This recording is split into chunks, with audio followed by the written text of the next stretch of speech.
ചെയ്യുന്നില്ല. ഈ രണ്ട് വിഷയമാണ്.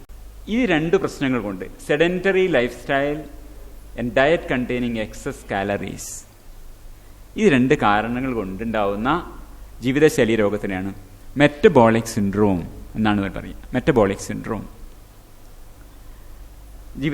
ഒരു ജീവിതശൈലി നടപ്പ്, സൈക്കിൾ, ഇതിനൊക്കെ കൂടുതൽ നമ്മൾ വാഹനങ്ങളാണ് കൂടുതൽ ആശ്രയിക്കുന്നത്.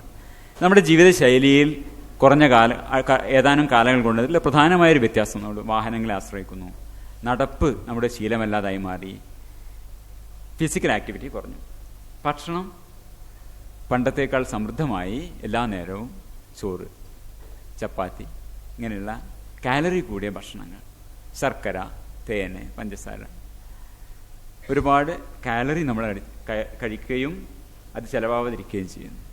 ഈ ഒരു സാഹചര്യം കൊണ്ടുണ്ടാവുന്ന ഒരു രോഗമാണ് നമ്മൾ മെറ്റബോളിക് സിൻഡ്രോം എന്ന് പറയുന്നത്. ഇതിനെക്കുറിച്ചാണ് നമ്മൾ ഇന്ന് ചർച്ച ചെയ്യുന്നത്.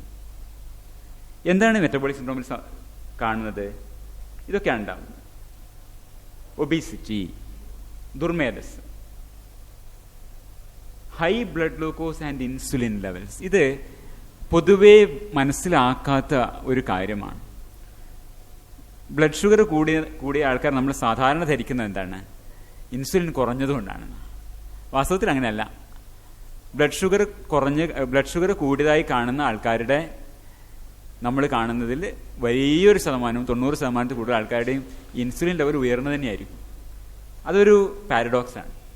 High glucose and insulin levels.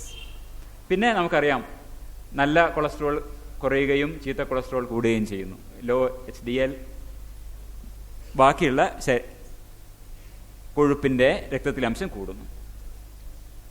ഇതാണ് മെറ്റബോളിക് സിൻഡ്രോം എന്ന് പറയുന്നത്. കാരണം എന്താണ്? ഇതുപോലുള്ള വയറുകൾ ഇവിടെയാണ് തുടങ്ങുന്നത്. ഇവിടെയാണ് പ്രശ്നം.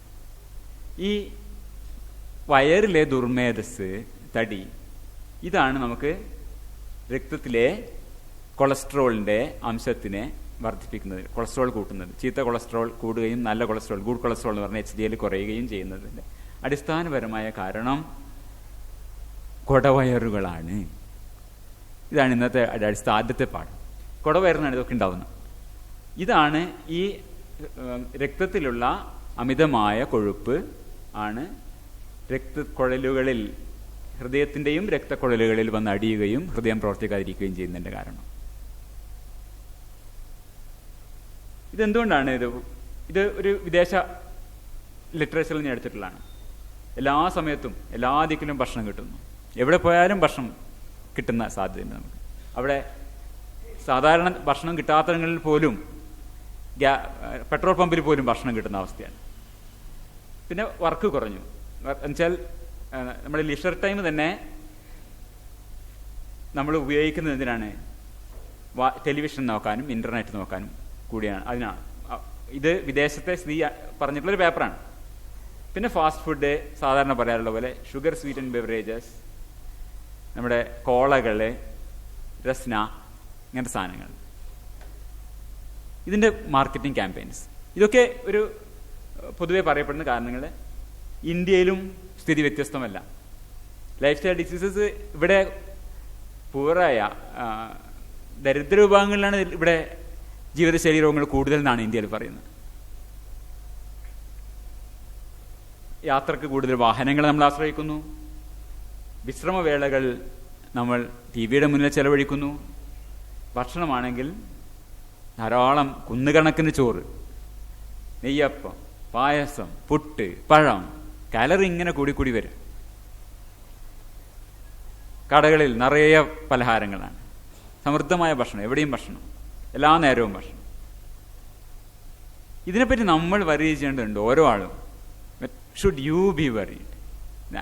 എത്ര പേര് ഇവിടെ ഇതിനെക്കുറിച്ച് ആലോചിക്കേണ്ടതുണ്ട് എന്നുള്ളതാണ്. അതിലെനിക്ക് വഹിക്കാവുന്നത്, എന്നെക്കാളും തടിയുണ്ട് എന്ന് സ്വയം കരുതുന്ന എത്ര പേര് ഇവിടെയുണ്ട്? എന്നെക്കാളും എത്ര പേരുണ്ട്? എന്നെക്കാളും തടിയുണ്ടെന്ന് വിശ്വസിക്കുന്ന പേര് എത്ര പേരുണ്ട്? കൈവക്കാവോ? ഓക്കെ, നിങ്ങളൊക്കെ കൺസേൺഡ് ആയിരിക്കണം. നിങ്ങളെല്ലാവരും കൺസേൺഡ് ആയിരിക്കണം. ആരൊക്കെ ഉണ്ടെന്ന് വെച്ചാൽ, കാരണം ഞാൻ പോലും കണക്ക് പ്രകാരം തടിയനാണ്. അതിലേക്കാണ് ഞാൻ വരുന്നത്. ഞാൻ പൊതുവേ തടി കുറഞ്ഞ ആളെന്നാണ്. എന്നോട് പലരും ചോദിക്കുന്നത് എന്താ ഡോക്ടർക്ക് പറ്റിയതെന്നാ. എന്താ പറ്റിയത് ഡോക്ടർ, അസുഖം വല്ലതും ഉണ്ടോ, ഇങ്ങനെ മെലിഞ്ഞു പോയിരിക്കുന്നു. പൊതുവേ കേരളത്തിന്റെ ഒരു ധാരണ നന്നായി തുടുത്തിരിക്കുന്ന കവിളുകളും വലിയ കുടവേറും ഒക്കെ വേണമെന്നാ. അതാണ് നമ്മുടെ സൗന്ദര്യ സങ്കല്പം. അപ്പോൾ ഒരാൾ മെലിഞ്ഞു പോയാൽ പറയാ ഓ തീരെ മോശമായിന്നാ, അവനെ കുറച്ച് തടിച്ചാൽ നന്നായിട്ടുണ്ട് കേട്ടോ ഇപ്പം എന്നാണ്. നന്നാവൽ എന്ന് പറഞ്ഞാൽ തടി, ധാരാളം കൊഴുപ്പ് ശരീരത്തിൽ അടിയുക എന്നാണ് ധരിച്ചു വെച്ചിട്ടുള്ളത്. അപ്പോൾ ഇവിടെ കൈപോക്കിയ ആൾക്കാരൊക്കെ കൺസേൺഡ് ആയിരിക്കണം. ഇതാണ് ഞാൻ പറഞ്ഞത്. നമ്മൾ അളന്നു നോക്കണം. വേസ്റ്റ് ഹിപ്പ് റേഷ്യോ ആണ് സാധാരണയായിട്ട് പറയാം. എൻ്റെ വേസ്റ്റ് ഹിപ്പ് റേഷ്യോ 85 90. ഇവിടെ ഒന്ന് അളന്നു നോക്കാം. ഒരു ടേപ്പ് എടുത്തിട്ട് ഇവിടെ ഇങ്ങനെ അളന്നു നോക്കാം. ഇവിടെ തൈ ബോണിൻ്റെ ഏറ്റവും അറ്റം തൊട്ടറിയാം, അവിടെ 2 ഭാഗത്ത് ഒരു ടേപ്പ് എടുത്ത് അവിടെ അളക്കാം. അതാണ് നമ്മുടെ ഹിപ്പ് റേഷ്യോ. ഇത് വേസ്റ്റ് ഒരു പൊക്കിൽ നിന്നും 1 ഇഞ്ച് മേലെ ഒരു ടേപ്പ് എടുത്ത് അളക്കാം. അത് ആ റേഷ്യോ ആണ്. എൻ്റെ 85 90, 0.95. ഒബീസിറ്റി എന്ന് പറഞ്ഞാൽ എബവ് 0.9 ഒബീസിറ്റി എന്നാണ്. The ratio above 0.9 is obesity. അപ്പോൾ കൈപോക്കിയ ആൾക്കാരൊക്കെ ഒബീസ. നിങ്ങൾ അളന്നു നോക്കാൻ പോയിട്ട്. ഞാൻ സാധാരണ മെലിഞ്ഞിരിക്കുന്ന ഒരാളാണ് പറയുന്നത്. ഞാൻ പോലും 0.95 ആണ്. അപ്പോൾ എന്താണ്, കേരളത്തിലെ വലിയൊരു ശതമാനം ആൾക്കാരും, മെജോറിറ്റി ഈസ് ഒബീസ്. വയറിൽ നമ്മൾ കാണിച്ച പോലെ ആപ്പിളുകൾ ചുമന്നാണ് നമ്മൾ നടക്കുന്നത്. ആപ്പിൾ ഷേപ്ഡ് ബോഡിയാണ്. പിന്നെ ഒരു സമാധാനമുള്ളത്, ഒരു ടെക്സ്റ്റ് ബുക്കിൽ above 0.9 for women and 1 four men എന്നൊരു വാക്ക് കാണുന്നതുകൊണ്ട് ഞാൻ സമാധാനത്തിലിരിക്കുക. അങ്ങനെ ഒരു വകുപ്പ് പരമാവധി 1 വരെ ആവാം എന്ന് പറഞ്ഞതിലാണ് ഞാനൊരു തടിയനല്ല എന്ന് വിശ്വസിക്കുന്നത്. 5 സെന്റിമീറ്റർ ഇനിയും കുറക്കാനുണ്ട് എനിക്ക്. 5 സെന്റിമീറ്ററും കൂടി ചുറ്റളവ് വയറിൻ്റെത് കുറയാൻ ബാക്കിയുണ്ട്. വയറിന്റെ ഷേപ്പ് പെയർ പോലെ ആയിരിക്കണം, ആപ്പിൾ പോലെ ആവരുത്. ഇതാണ് അളന്നു നോക്കുമ്പോൾ ഒരു പെയറിന്റെ പോലെ ആപ്പിൾ മാതിരി ആയാൽ ഇതാണ് കുഴപ്പമുണ്ടാക്കുന്നത്. മനസ്സിലായ? വേറൊന്ന്, അതാണ് നമ്മുടെ വേസ്റ്റ് ഹിപ്പ് റേഷ്യോ. ഇതുപോലെ